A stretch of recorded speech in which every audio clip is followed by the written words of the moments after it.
Assalamualaikum warahmatullahi wabarakatuh. Di sini kami akan mempresentasikan mengenai penyusutan PPH Badan. Video ini dibuat untuk memenuhi tugas ujian akhir semester PPH Badan. Sebelum itu, perkenalkan nama saya Ardenta Disaputra dengan NPM 2006 478 952. Nama saya Auliana Zahira dengan NPM 2006 474752. Dalam materi ini ada pokok pembahasan yang akan kita bahas.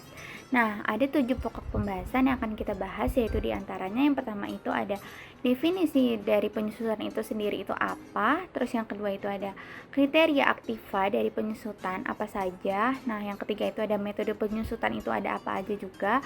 Nah, terus yang keempat itu ada harga perolehan dari penyusutan. Nah, yang kelima itu ada kelompok harta dan tarif penyusutan. Yang keenam itu ada biaya dari penyusutan. Dan yang terakhir itu ada pengalihan harta dari penyusutan. Definisi penyusutan menurut Henry adalah penyusutan adalah alokasi secara periodik dan sistematis dari harga perolehan aset selama periode-periode berbeda yang memperoleh manfaat dari penggunaan aset yang bersangkutan. Kriteria aktiva dari penyusutan ini tuh ada apa aja sih?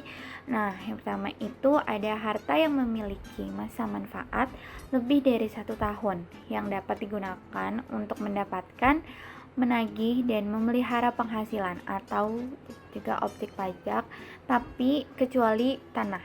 Jadi tanah itu dikecualikan dalam harta yang memiliki masa manfaat lebih dari 1 tahun. Nah, terus yang kedua itu ada harta yang tidak dapat digunakan untuk menagih, mendapatkan, dan memelihara penghasilan, dan juga nggak boleh disusutkan secara fiskal. Nah, terus yang terakhir itu adanya penyusutan atas pengeluaran harta berwujud selain bangunan. Nah, ini tuh juga dapat dilakukan dalam bagian-bagian yang menurun selama masa manfaat tersebut.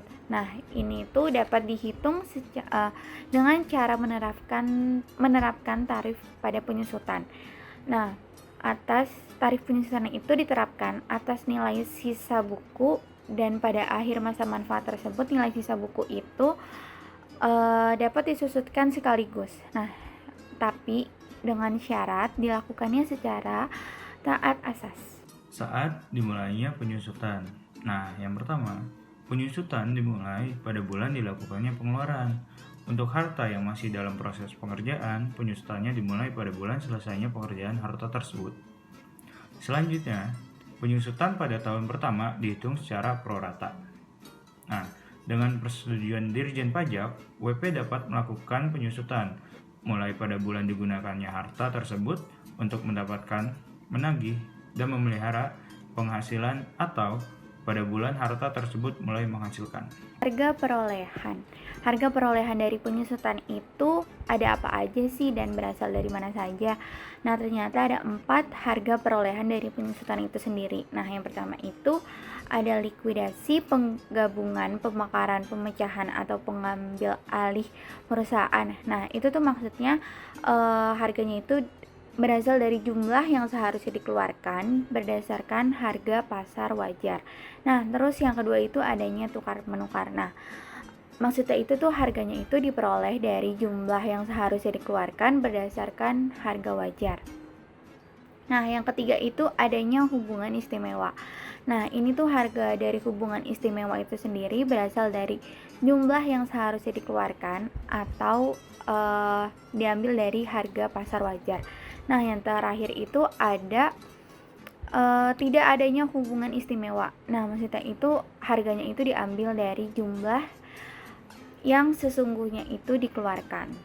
Berikut adalah tabel tarif dan masa manfaatan penyusutan fiskal kelompok harta berdasarkan KMK nomor 521, KMK 04 tahun 2000, KMK 138, KMK 03 tahun 2002, SE 07 PJ 42 2002, SE 02 PJ 42 2002, dan PMK nomor 96 PMK 03 2009. Kelompok harta berwujud. Kelompok 1 masa manfaat dengan 4 tahun, tarif garis lurus 25%, tarif saldo menurun 50%. Kelompok 2 8 tahun dengan tarif garis lurus 12,5% dan tarif saldo menurun 25%. Kelompok 3 16 tahun dengan tarif garis lurus 6,25% dan tarif saldo menurun 12,5%. Kelompok 4, masa manfaatnya 20 tahun dengan tarif garis lurus 5% dan tarif saldo menurun 10%. Nah, kelompok harta berwujud bangunan, permanen non-permanen, permanen 20 tahun, non-permanen 10 tahun dengan tarif garis lurusnya 5% dan 10%. Metode penyusutan itu ada dua, yaitu diantaranya yang pertama itu ada berdasarkan pasal 11 ayat 1 UU PPH. Metode penyusutan itu yang pertama garis lurus. Nah, metode garis lurus ini terdiri dari bangunan permanen dan non-permanen bangunan. Nah, ini tuh termasuk dalam kelompok 1 sampai dengan kelompok 4. Nah, yang kedua itu berdasarkan pasal 11 ayat 2 UU PPH. Metode penyusutan yang kedua itu ada saldo menurun. Nah, ini terdiri dari non-bangunan. Kelompoknya itu dari kelompok 1 sampai dengan 4 juga. Ya, pengalihan harta.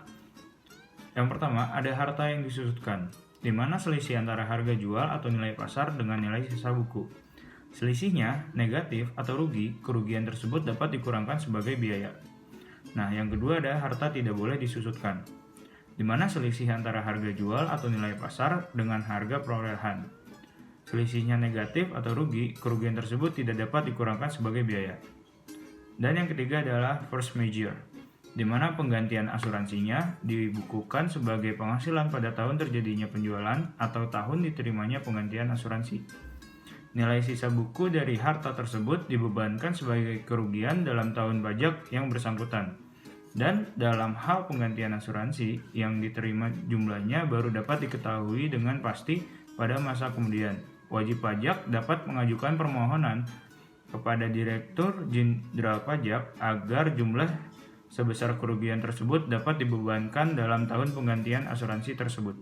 Nah, biaya penyusutan. Yang pertama itu jenis-jenis harta berwujud bukan bangunan yang tidak tercantum dalam lampiran 1, lampiran 2, lampiran 3, dan lampiran 4 pada Peraturan Menteri Keuangan Nomor 96 PMK 03 Tahun 2009. Nah, itu untuk kepentingan penyusutan yang digunakan pada masa manfaat dalam kelompok 3. Nah, yang kedua itu dalam hal wajib pajak dapat menunjukkan masa manfaat yang sesungguhnya dari suatu harta yang berwujud bukan tidak dapat dimasukkan ke dalam kelompok 3. Nah, tapi wajib pajak dapat mengajukan permohonan untuk penetapan pada kelompok harta berwujud tersebut yang bukan bangunan sesuai dengan masa manfaat yang sesungguhnya kepada DJP atau Direktorat Jenderal Pajak melalui Kepala Kantor Wilayah DJP yang membawahi KPP tempat wajib pajak itu terdaftar.